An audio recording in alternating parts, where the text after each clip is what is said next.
میرا دل کرتا ہے کہ میں یہ حدیث نہ لوگوں کی روحوں تک اتار دوں۔ حضور فرماتے ہیں میں نے جس کے سامنے دین پیش کیا اس نے دلیل مانگی، وہ بھی کوئی اپنا ہے جو اپنوں سے دلیلیں مانگے، وضاحتیں مانگے، یہ کیسے تھا تو وہ کیسے تھا تو یہ چیز کدھر سے آئی تو وہ کدھر گئی۔ آپ اپنوں سے دلیلیں مانگ رہے ہیں، آپ اپنوں کو کٹہروں میں کھڑا کیا۔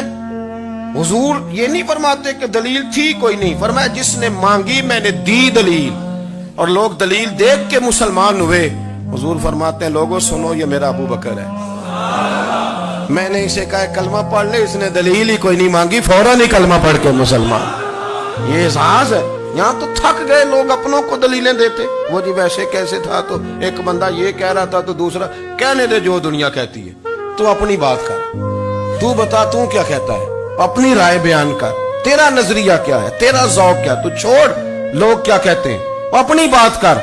اگر ابو بکر صدیق لوگوں کے کہنوں پہ چلتے تو مکہ تو سارا کچھ اور کہہ رہا تھا، اس وقت تو کچھ تھا ہی نہیں جو کہتا کہ نہیں تو ٹھیک چل رہا ہے، دنیا ساری کچھ اور کہہ رہی تھی، لیکن صدیق اکبر کہہ رہے تھے نہیں نہیں، سچ وہ ہے جو مدینے والے رسول فرماتے ہیں، سچ وہ ہے جو میرے آقا نے فرمایا۔ اپنی زندگی میں انہوں نے بتایا لوگوں کو کہ دین کا مزہ لینا ہے تو پھر ذرا غلامی کر کے آتا ہے، پھر ذرا پورا پیار کر کے آتا ہے، پھر پوری محبت دے کے پھر غلامی کا مزہ۔ حضرت اسماء بنت ابی بکر صدیق فرماتی ہیں کہ نبی پاک صلی اللہ تعالی علیہ وسلم نہ حرم شریف میں داخل ہوئے، ایام مکہ میں، مکے کے دن تھے، حضور حرم مکہ میں داخل ہوئے، کافروں نے، ابو جہل نے پہلے سے سازش کی ہوئی تھی۔ جیسے ہی حضور اندر داخل ہوئے تو شور کرنے لگا، کہنے لگا یہ تمہارے بتوں کو برا کہتے ہیں اور تمہیں شرم نہیں آتی، یہ تمہارے معبودوں کو گالی دیتے ہیں، معاذ اللہ یہ برا کہتے ہیں، میں خیال نہیں آتا۔ لوگوں کو اشتعال دینے لگا، لوگ مختلف جگہوں سے اکٹھے ہو کے حضور کے گرد جمع ہو گئے۔ آپ نے کہا ہے کہ بت جھوٹے، حضور فرمانے لگے کہا ہے۔ آپ نے کہا ہے کہ یہ کچھ نہیں کر سکتے، فرمایا کہا ہے۔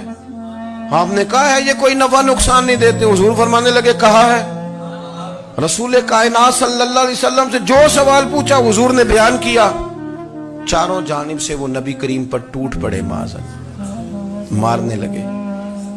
حضرت صدیق اکبر گھر میں بیٹھے کھانا کھا رہے تھے، کسی نے کہا ابو بکر وہ تو حرم میں حضور کو مار رہے ہیں، نہ سر پہ ٹوپی نہ پیروں میں جوتا۔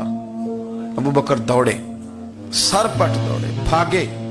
حضور زمین پہ لیٹے ہوئے تھے، وہ تکلیف دے رہے تھے۔ حضرت صدیق اکبر نے 2 کو پکڑ کے ادھر پھینکا، 4 کو ادھر پھینکا، 5 کو ادھر پھینکا، ایک جملہ بار بار زبان سے کہتے ظالمو انہیں مارتے ہو جو تمہاری نجات کا سامان لے کے آئے، انہیں تکلیف دیتے ہو جو کہتے ہیں اللہ میرا رب ہے، انہیں مارتے ہو، شرم نہیں آتی۔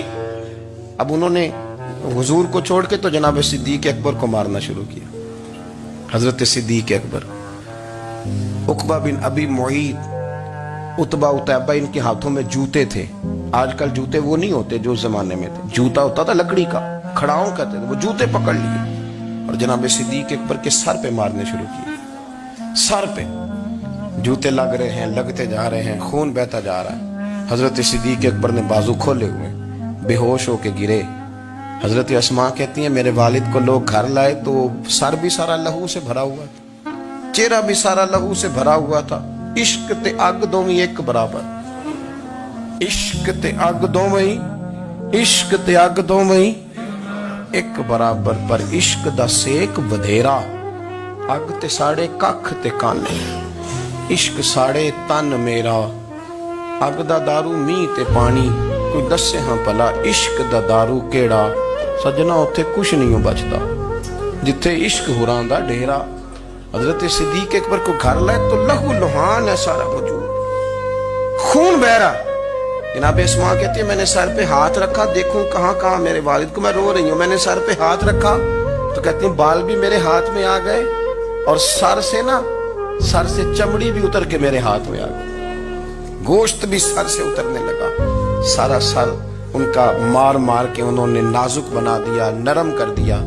آپ فرماتی ہیں وہ بے ہوش تھے، ہم ان کے منہ میں دودھ ڈالتے تھے، لیکن وہ جب بھی آنکھ کھولتے تھے تو زبان پر ایک ہی لفظ تھا، ظالمو انہیں مارتے ہو جو تمہیں کہتے ہیں میں اللہ کا رسول بن کے آیا، انہیں مارتے ہو۔ اس ترتیب سے رسول اللہ کی غلامی کی، اس رنگ میں نبی پاک سے پیار کیا، نبی پاک کے حصے کے زخم اپنے سینے اور دل پر برداشت کیے۔